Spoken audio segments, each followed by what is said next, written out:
Folks, we've got a situation in the Democratic Republic of Congo, and it's not your average I forgot to clock in at work kind of situation. No, this is more of a 25 soldiers decided to play hooky, and now they're facing the ultimate timeout scenario. That's right, 25 Congolese soldiers have been sentenced to death for desertion. Talk about taking attendance seriously. Now I know what you're thinking, Trevor, how can you joke about something so serious? Well, sometimes humor is the best way to process the absurd realities of our world. And let's face it, sentencing 25 people to death for skipping work is pretty absurd. It's like your boss saying, if you don't show up for the 8 a.m. meeting, you're fired, out of a cannon, into the sun. So, while we might chuckle at the absurdity of the situation, it's important to remember that there are real lives at stake here. These 25 soldiers, their families, and indeed the entire country are caught in a complex web of political and social issues. Let's rewind a bit and set the stage for this drama. The Democratic Republic of Congo, or DRC for short, isn't exactly known for its stability. It's like that one friend who's always in some kind of crisis. You know, the one who calls you at 3 a.m. because they've locked themselves out of their house. Again. The DRC has been grappling with armed conflicts for years, particularly in its eastern regions. These conflicts have led to widespread insecurity, displacement, and human rights violations. It's like a never-ending game of Risk, but with real people and real consequences. Now, desertion in any military is a serious offense. It's not like calling in sick to work when you're actually binge-watching the latest Netflix series. When soldiers desert, it can have serious implications for military operations and national security. It's like if the Avengers decided to take a day off right when Thanos showed up. Not great timing. So, what does it mean when a country sentences 25 of its own soldiers to death for desertion? Well, it's certainly not going to win any Employer of the Year awards, that's for sure. This harsh sentence sends a clear message to other soldiers. Desertion will not be tolerated. It's like your parents grounding you for life because you snuck out to a party. Extreme but effective. But here's the rub. While this sentence might deter future desertions, it also raises serious questions about human rights and the treatment of military personnel. It's like trying to fix a leaky faucet by blowing up the entire bathroom. This sentence could have far-reaching implications for the Congolese military. On one hand, it might instill a sense of discipline and duty among the ranks. On the other hand, it could lead to resentment, fear, and even more desertions.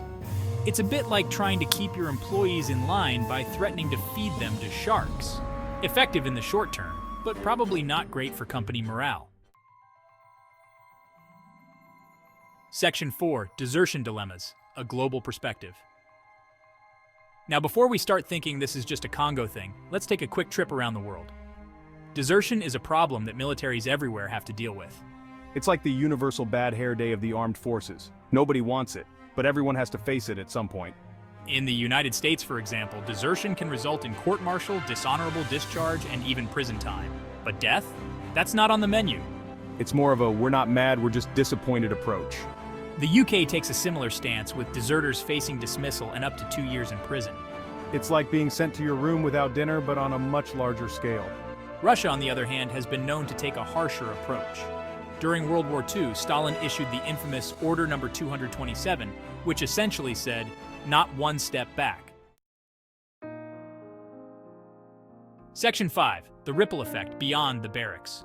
The impact of this death sentence extends far beyond the 25 soldiers and their families. It sends shockwaves through the entire Congolese society. It's like dropping a boulder in a pond. The ripples affect everything around it. For one, it raises questions about the state of the Congolese military. If desertion is such a problem that it warrants death sentences, what does that say about the conditions these soldiers are facing? It's like if your entire office quit on the same day, you'd probably start wondering what kind of toxic work environment you've created. This sentence also highlights the ongoing struggles with human rights in the DRC. When a government is willing to execute its own soldiers, it sends a chilling message to the rest of the population. Section 6, Final Thoughts, No Laughing Matter. As we wrap up this roller coaster ride through the Congolese military justice system, it's important to remember that behind the jokes and absurdity, there are real lives at stake. 25 people are facing death for a crime that in many other countries would result in dismissal or imprisonment. It's like being sentenced to life in prison for jaywalking. The punishment doesn't quite fit the crime. This situation shines a spotlight on the ongoing challenges faced by the DRC. From political instability to economic struggles, from human rights issues to military problems, the country is grappling with a complex web of interconnected issues. It's like trying to solve a Rubik's Cube while blindfolded and riding a unicycle. Not impossible, but certainly not easy. As the international community reacts to this news, it's likely that pressure will mount on the DRC government to reconsider this sentence. Human rights organizations, other countries, and the UN might all weigh in. Because at the end of the day, we're all part of the same global community.